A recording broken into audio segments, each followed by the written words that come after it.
معزز سامعین اکرام، السلام علیکم ورحمۃ اللہ تعالی وبرکاتہ۔ نحمده ونصلی علی رسوله الکریم، اما بعد فاعوذ باللہ من الشیطان الرجیم، بسم اللہ الرحمن الرحیم۔ حصول برکت کی بات کو شریف پڑھ لیجیے۔ اللہم صلی علی سیدنا و مولانا محمد معدن الجود والکرم وآلہ وبارک وسلم۔ سامعین اکرام، آج میں آپ کی خدمت میں عدل و انصاف کے نام سے ایک واقعہ لے کر کے حاضر ہوا ہوں۔ سامعین اکرام، کتابوں میں یہ واقعہ ذکر کیا جاتا ہے کہ ایک دن سلطان محمود غزنوی معمول کے مطابق دربار میں بیٹھے ہوئے تھے۔ وزراء اور عمراء دست بستہ حاضر تھے۔ عام لوگ اپنی اپنی عرضیاں پیش کر رہے تھے اور سلطان ان پر مناسب احکام صادر کر رہے تھے کہ ایک شخص نے اگر عرض کی کہ میری شکایت نہایت سنگین ہے اور کچھ اس قسم کی ہے کہ میں اسے برسر دربار عرض نہیں کر سکتا، سلطان محمود غزنوی یہ سن کر فوراً اٹھ کھڑے ہوئے اور سائل کو اپنے ہمراہ تنہائی میں لے جا کر پوچھا کہ تمہیں کیا شکایت ہے۔ سائل نے عرض کیا کہ ایک عرصے سے بندگان عالی کے بھانجے نے یہ طریقہ اختیار کر رکھا ہے کہ وہ مسلح ہو کر میرے مکان پر آتا ہے اور مجھے مار پیٹ کر باہر نکال دیتا ہے اور خود جبراً میرے گھر میں رات بھر داد عیش دیتا ہے۔ غزنی کی کوئی عدالت ایسی نہیں ہے جس میں نے اس ظلم کی فریاد نہ کی ہو، لیکن کسی کو انصاف کرنے کی جرت نہیں ہوئی۔ جب میں ہر طرف سے مایوس ہو گیا تو آج مجبوراً جہاں پناہ کی بارگاہ عالیہ میں انصاف کے لیے حاضر ہوا ہوں اور شہنشاہی عالی کی بے لاگ انصاف پروری اور فریاد رسی اور رعایا سے بے پناہ شفقت پر بھروسہ کر کے میں نے اپنا حال عرض کر دیا ہے۔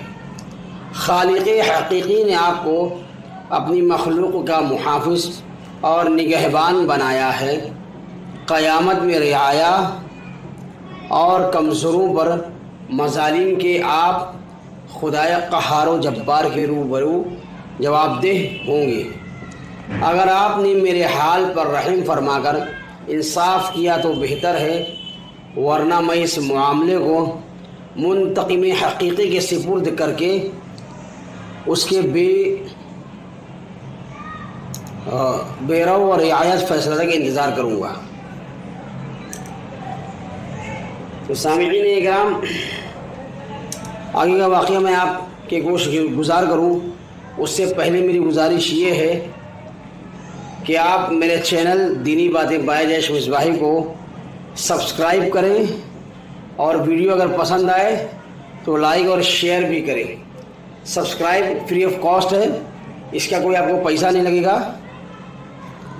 تو سامعین اکرام،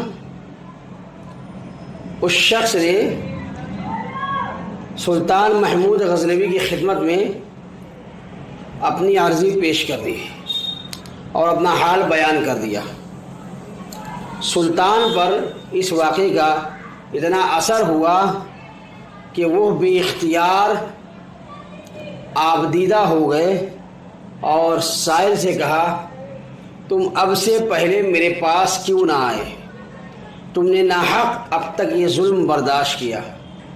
سائل نے عرض کیا، میں عرصے سے اس کوشش میں لگا ہوا تھا کہ کسی طرح بارگاہ سلطانی تک پہنچ جاؤں، مگر دربانوں اور چوبداروں کے قدغن نے کامیاب نہ ہونے دیا۔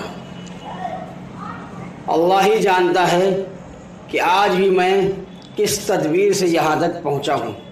مجھ جیسے غریبوں اور مظلوموں کو یہ بات کہاں نصیب ہے کہ جب چاہیں بے دھڑک دربار سلطانی میں حاضر ہو جائیں اور سلطان کو اپنے درد دل کی داستان سنا سکیں۔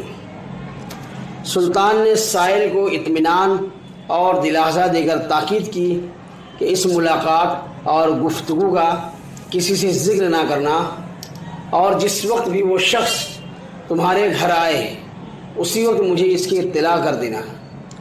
میں اس کو ایسی عبرتناک سزا دوں گا کہ آئندہ دوسروں کو ایسے مظالم کی جرت نہ ہو سکے گی۔